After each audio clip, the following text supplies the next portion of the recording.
Good morning to all students. हमने last lecture में drug distribution system in hospital की बात की थी कि किस तरीके से हम ड्रग का डिस्ट्रीब्यूशन करते हैं हॉस्पिटल में। हॉस्पिटल में टू टाइप के पेशेंट्स होते हैं। पहला होता है इन पेशेंट्स होते हैं और दूसरा होता है आउट पेशेंट्स। आउट पेशेंट्स को हम कैसे ड्रग डिस्ट्रीब्यूट करेंगे, इन पेशेंट को हम कैसे ड्रग डिस्ट्रीब्यूट करेंगे। तो आज हम बात करते हैं pharmaceutical services in out patient department. Out patient department, ये जो भी पेशेंट्स होंगे उन्हें फार्मास्यूटिकल सर्विस कैसे दी जाएगी। इट मीन्स कि उन्हें मेडिसिन किस तरीके से डिस्ट्रीब्यूट की जाएगी। Out patient refers to patients not occupying bed in hospitals, clinics, health centers. ठीक है, आउट पेशेंट्स क्या होते हैं? वो पेशेंट्स होते हैं जो क्लिनिक में, हॉस्पिटल में या किसी भी हेल्थ सेंटर में बेड को ऑक्यूपाई नहीं करते हैं। मतलब वो आकर एडमिट नहीं होते हैं, आते हैं क्लिनिक में, डॉक्टर को दिखाते हैं, मेडिसिन लेते हैं और चले जाते हैं। The patient with minor and common illness go to OPD for consulting to the physician। Patients जो होते हैं जिन्हें माइनर या कॉमन इलनेस है, मतलब थोड़ा बहुत उसको प्रॉब्लम है, जैसे उसको नॉर्मल सा फीवर है या उसको सर्दी जुकाम है, तो वो OPD पर जाएगा, फिजिशियन से कंसल्ट करेगा और अपनी मेडिसिन लेगा और चले जाएगा। अब यहाँ पे बात कर रहे हैं layout of out patient department. जो आउट पेशेंट का डिपार्टमेंट होता है फार्मेसी का, उसका लेआउट कैसा होगा। तो हम लेआउट देख रहे हैं। लेफ्ट हैंड साइड में इसका एक ऑफिस होगा, राइट हैंड साइड में रैक्स होंगी ड्रग को स्टोर करने की, एक साइड में रेफ्रिजरेटर रखा होगा और एक साइड में डिस्पेंसिंग एरिया होगा, डिस्पेंसरी होगी। उसके बाद में नीचे चल के आएंगे तो एक विंडो होगी जहाँ से हम मेडिसिन को डिस्पेंस करेंगे और वहाँ से विंडो के बाहर एक सीटिंग अरेंजमेंट होगा पेशेंट के लिए, जहाँ पे वो अपनी मेडिसिन की बारी आने का वेट कर पाएगा।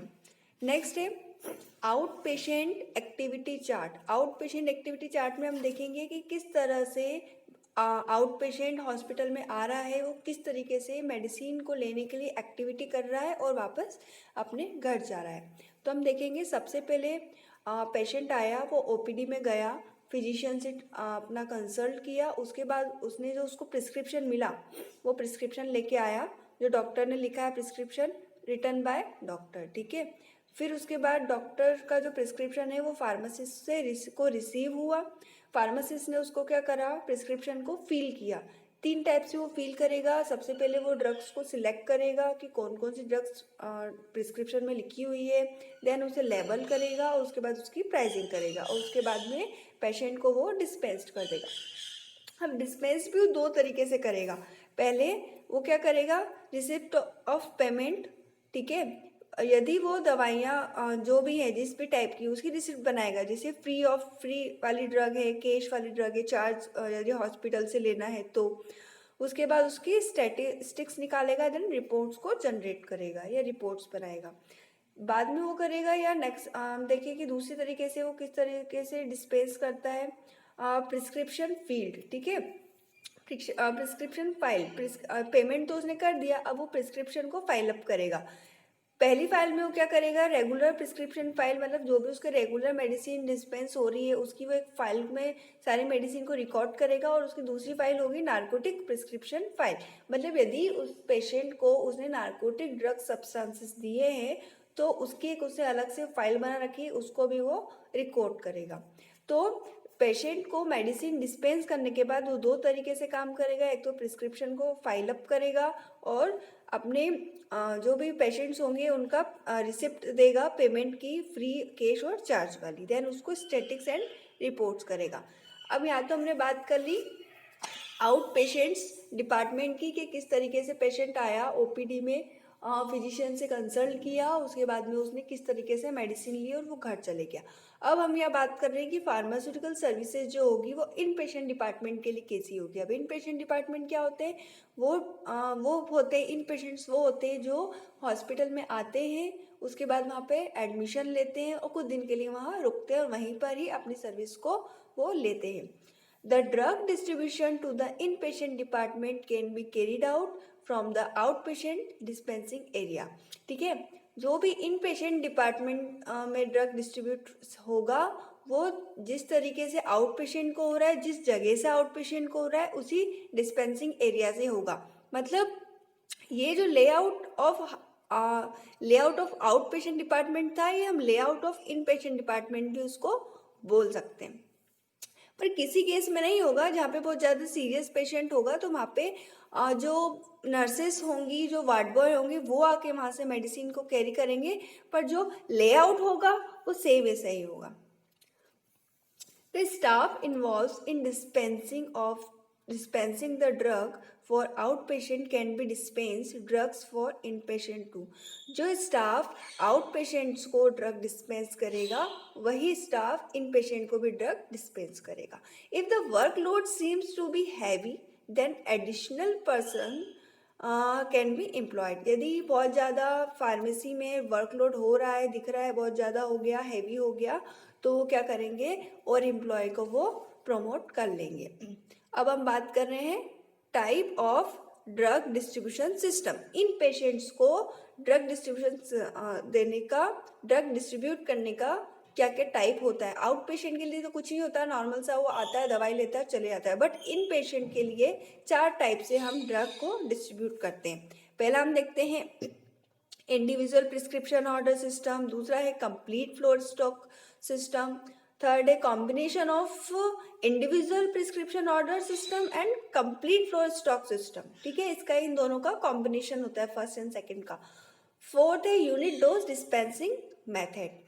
तो हम बात करते हैं individual prescription order system. All medicine required for regular treatment are dispensed in the pharmacy department either by or under the direct supervision of a pharmacist. जितनी भी रिक्वायर्ड मेडिसिन है रेगुलर ट्रीटमेंट के लिए वो फार्मेसी डिपार्टमेंट से dispense होगी। और उसका सुपरविजन कौन करेगा? डायरेक्टली सुपरवाइज उसे कौन करेगा? फार्मासिस्ट करेगा।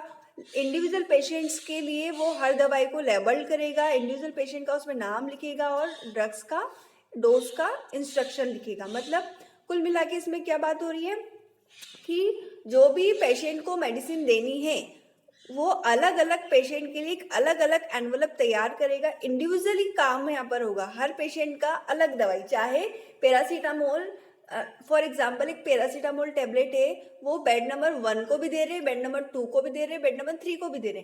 बट जो बेड नंबर 1 का जो भी पैरासीटामोल है वो उसके लिए अलग दिया जाएगा, वो अलग से पैकेट बना के तैयार किया जाएगा, उस पेशेंट का पर्टिकुलर नाम लिख के। ऐसे ही बेड नंबर 2 और बेड नंबर 3 के साथ भी किया जाएगा और डोजेस का इंस्ट्रक्शन भी अलग अलग लिखा जाएगा। The prescription sheets are usually send to the pharmacy. ठीक है, अब यहाँ पर क्या है, डायरेक्ट पेशेंट को नहीं दिया प्रिस्क्रिप्शन डॉक्टर ने, वो क्या करेगा, नर्सिंग स्टाफ को दे देगा प्रिस्क्रिप्शन लिख के और वहाँ पे वो डायरेक्ट वहाँ पे फार्मेसी में सेंड हो जाएगा। This system is used only in small and private hospital because of its economical consideration and reduce man power requirement. ठीक है, अभी जो सिस्टम होता है ये generally small and private hospital से होते हैं, छोटे और जो भी प्राइवेट हॉस्पिटल्स होते हैं वहाँ पर ही ये अप्लाई कर सकते हैं, यूज़ कर सकते हैं, क्योंकि इकोनॉमिकल कंसिडरेशन भी हमें देखना है और वहाँ पे मेन पावर रिक्वायरमेंट जो होती है वो कम होती है। अब हम बात करते हैं इसके एडवांटेजेस एंड डिसएडवांटेजेस की।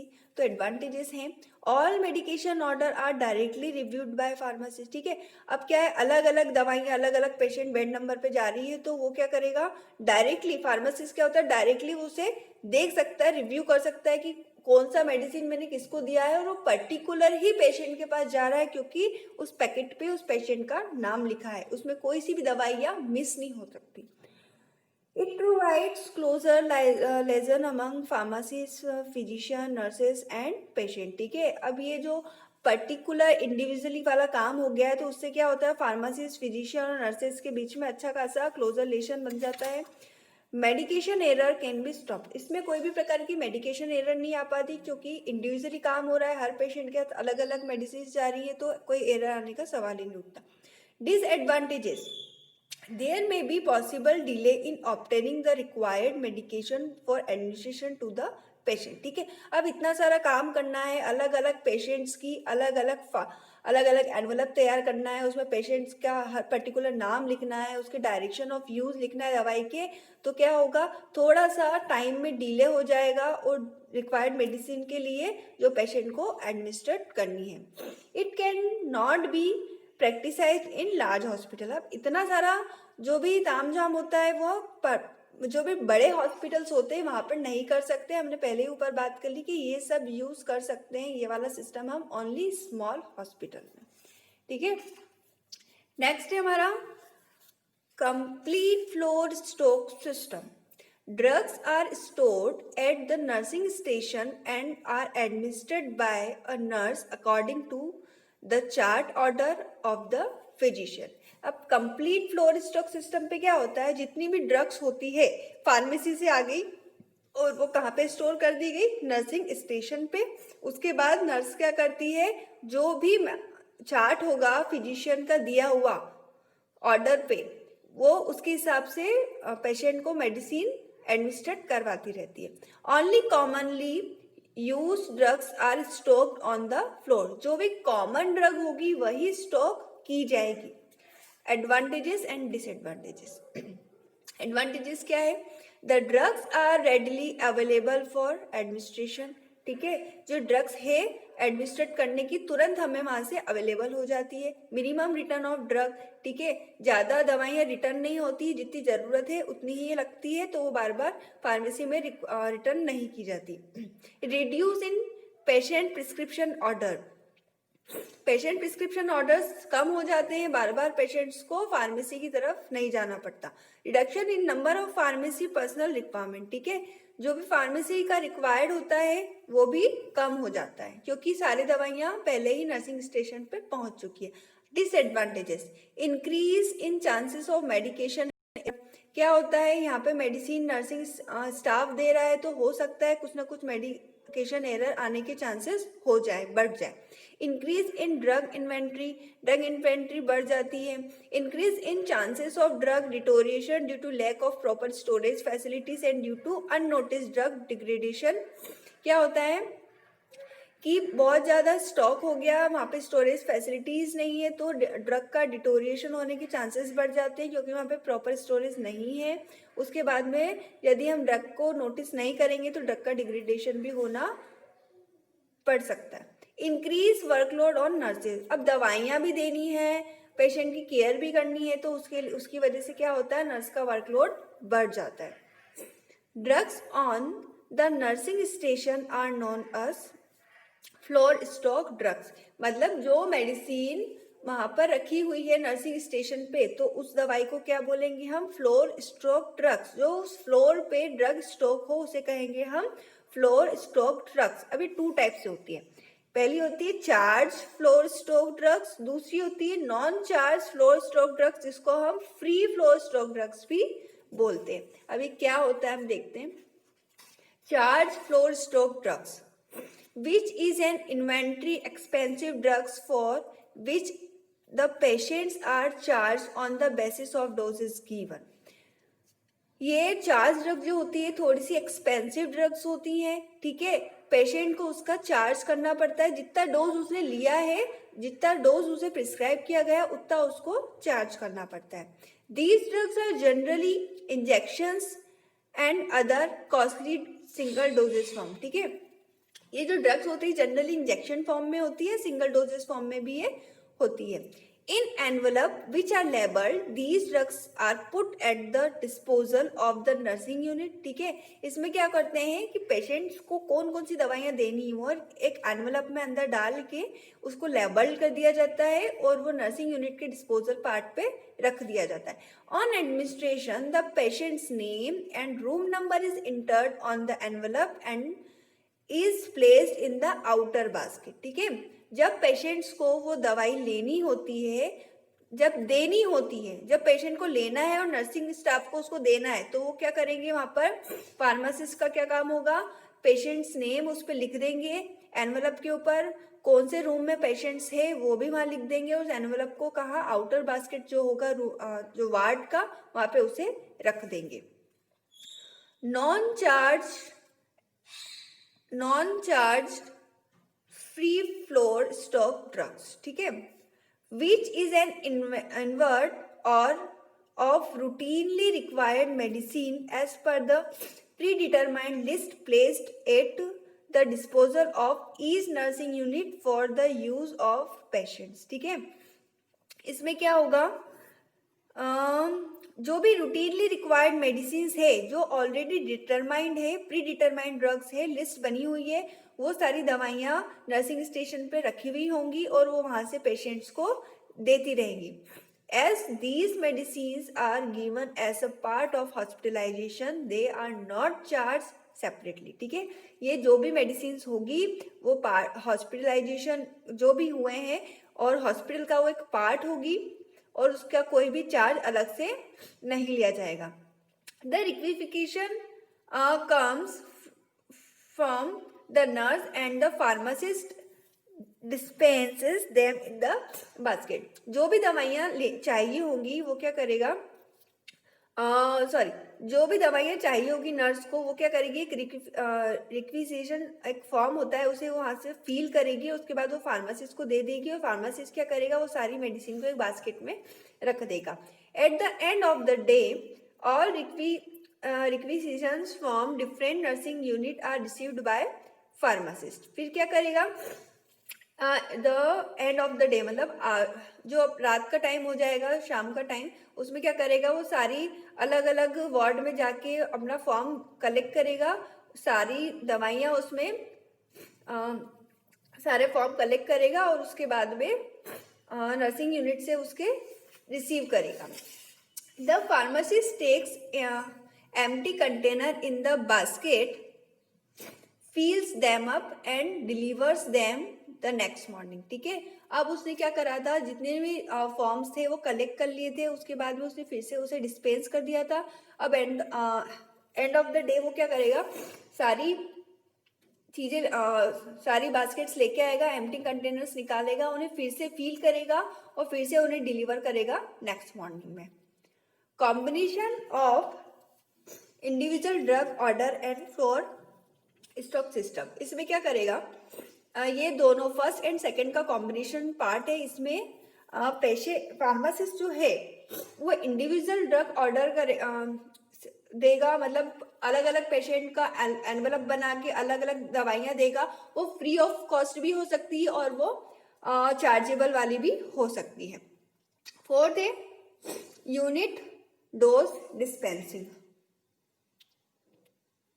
यूनिट डोज डिस्पेंसिंग में हम देखेंगे, unit dose medication is defined as those medication which are order, packed, handle, administered and charge in multiple of single dosage unit containing predetermined amount of drugs or supplied sufficient for one regular dose application or uses। Unit dose dispensing मतलब unit wise drug का हमको dispense करना है, unit wise, जिसमें वो packaging भी और जिसमें मेडिकेशन को क्या करेंगे, जैसे हमको मिली वैसे हमने उसका ऑर्डर लिया, उसको पैक किया, देन उसको हैंडल करते हुए उसका एडमिनिस्ट्रेशन किया और उसके बाद में उस पर जो भी चार्ज होगा वो हम लिख देंगे, ठीक है। सिंगल डोज का चार्ज होगा, वो हर सिंगल डोज का चार्ज पेशेंट से लिया जाएगा। अब उसके एडवांटेजेस एंड डिसएडवांटेजेस देखते हैं। Patient receives improved service and are charge for only those dose which are administered, ठीक है। पेशेंट्स क्या करेगा, इम्प्रूव सर्विस को रिसीव करेगा एंड जो भी मेडिसिन वो ले रहा है केवल उसको उसी चीज का चार्ज देना पड़ेगा। Nurses get more time for direct patients care, ठीक है। यूनिट डोज डिस्पेंसिंग है तो उसमें पेशेंट नर्सेस जो होंगी उसके पास बहुत सारा टाइम रहेगा और वो पेशेंट की केयर कर पाएगी। Medication error are reduce. अब यूनिट डोज की बात हो रही है यहाँ पे, तो मेडिकेशन एरर जो होती है वो कम हो जाती है। More space are available in nursing station by eliminating bulk floor stock. यहाँ पे नर्सिंग स्टेशन पे बल्कि फ्लोर स्टॉक नहीं रहता, जिसकी वजह से वहाँ पे स्पेस काफी बढ़ जाती है। Elimination of wastage of drug, जो भी ड्रग्स हैं उसका वेस्टेज कम हो जाता है। Disadvantages, it requires more space since packaging material increase the bulk of the doses form. ठीक है, क्या होगा, पैकेजिंग मटेरियल जो होगा वो डोजेस फॉर्म में बल्क को इंक्रीज कर देगा। The cost of medication is increase to the patient due to increase handling charges. ठीक है, हैंडलिंग चार्जेस बढ़ जाएंगे। यूनिट वाइज यदि हमको डोज डिस्पेंस करना है तो हैंडलिंग उसका प्रॉपर किया जाएगा। ठीक है, उसको बराबर वे किया जाएगा तो उसकी हैंडलिंग बढ़ जाएगी। हैंडलिंग बढ़ने की वजह से पेशेंट को उसके चार्जेस भी ज़्यादा देने पड़ेंगे। अब बात करते हैं methods of dispensing unit doses. ठीक है, अब डिस्पेंसिंग करनी है हमको यूनिट डोजेस की, तो किस तरीके से हम मेथड्स को फॉलो करेंगे। तो दो मेथड्स हैं, पहला है CUDD, दूसरा है DUDD। CUDD का मतलब होता है centralized unit dose drug distribution system, दूसरा होता है decentralized unit dose drug distribution system. CUDD में हम देखते हैं all inpatients drugs are dispensed in unit doses and all the drugs are stored in central area of the pharmacy and dispensed at the time of the dose is to be given to the patient। ठीक है, CODD में क्या होता है, जो inpatient drugs, इन patients को जो दवाई दी जा रही है वो यूनिट वाइज देना है, और जो भी दवाई यूनिट वाइज जो दवाई देनी है वो सेंट्रल एरिया, जो फार्मेसी का सेंट्रल एरिया होगा हॉस्पिटल में, वो वहां पर स्टोर की जाएगी और उसी वक्त डिस्पेंस की जाएगी जब पेशेंट को वो दवाई लेनी होगी। To operate the system delivery devices such as medication cards और न्यूमेटिक ट्यूब्स आर रिक्वायर्ड। ठीक है, इसमें क्या होगा कि इस सिस्टम को ऑपरेट करने के लिए, ड्रग्स को डिलीवर करने के लिए 2 टाइप के डिवाइसेस हम देखेंगे। पहला है मेडिकेशन कार्ट होगा, उसके बाद मेडिकेशन कार्ड हम यूज करेंगे इस मेडिसिन को, इस तरीके की मेडिसिन को डिलीवर करने के लिए। एक न्यूमेटिक ट्यूब्स की भी रिक्वायरमेंट होगी। न्यूमेटिक ट्यूब्स क्या होती है इसके बारे में मैं आपको पूरा एक फ्लो चार्ट अलग से दे दूंगी। नेक्स्ट है DUDD, the operates through small satellite pharmacies located on each floor of the hospital। ठीक है, DUDD में क्या होता है कि इस सिस्टम को ऑपरेट करने के लिए एक स्मॉल सैटेलाइट्स बनाते हैं और ये हर फ्लोर पे, हॉस्पिटल के हर फ्लोर पे एक छोटा सा फार्मेसी क्रिएट करते हैं। The main pharmacy is for procurement, storage, manufacturing and packaging. जो मेन फार्मेसी होता है उसका क्या काम होता है, वो प्रोक्यूरमेंट करता है, मेडिसिन को स्टोर करता है, मैन्युफैक्चरिंग एंड पैकेजिंग का काम करता है। पर अलग अलग फ्लोर पे भी ये फार्मेसी को क्रिएट कर देते हैं जहाँ से मेडिसिन पेशेंट को डिस्पेंस हो सके। अब इसका क्या प्रोसेस होता है, patients profile card is prepared upon admission to the hospital. जब पेशेंट आता है एडमिट होने के लिए तो इसको एक पेशेंट प्रोफाइल कार्ड दे दिया जाता है। उसके बाद में prescriptions are send directly to the pharmacist. ठीक है, वो जो कार्ड है उसी पे ही फिजिशियन प्रिस्क्रिप्शन लिखता है और वो डायरेक्टली फार्मासिस्ट के पास पहुंच जाता है, पेशेंट को उसमें जाने की जरूरत नहीं पड़ती। Pharmacist check the medication order. ठीक है, अब फार्मासिस्ट क्या करता है, जैसे उसको प्रिस्क्रिप्शन मिला वो सारे मेडिकेशन ऑर्डर को चेक करेगा। उसके बाद में junior pharmacist picks medication order and place the drug in card. एक कार्ड होता है, एक प्रकार की बास्केट होती है, हम बास्केट बोल सकते हैं। उसमें जूनियर फार्मासिस्ट क्या करेगा, सारे मेडिकेशन ऑर्डर को वो देखेगा और उसके बाद में वो सारे मेडिकेशन ऑर्डर पिक करके उस ड्रग्स कार्ट में रख देगा। Pharmacist check card prior to release. ठीक है, जो सीनियर फार्मासिस्ट होगा वो फिर से उस कार्ड को चेक करेगा कि प्रॉपर मेडिकेशन ऑर्डर उसमें रखा है या नहीं रखा, उसके बाद में वो उसे रिलीज करेगा। The nurse administers the drug and make the entry in their record. ठीक है, उस फार्मासिस्ट ने तो रिलीज कर दिया, वो गया नर्सिंग स्टेशन पे, नर्सिंग स्टेशन पे जो भी नर्स होगी, नर्स एडमिनिस्टर्स होंगे, वो ड्रग्स को देखेंगे और उसके बाद में वो सारी ड्रग्स के बारे में उनके रिकॉर्ड में वो उसकी एंट्री कर लेंगे। Upon return to the pharmacy the cart is recheck.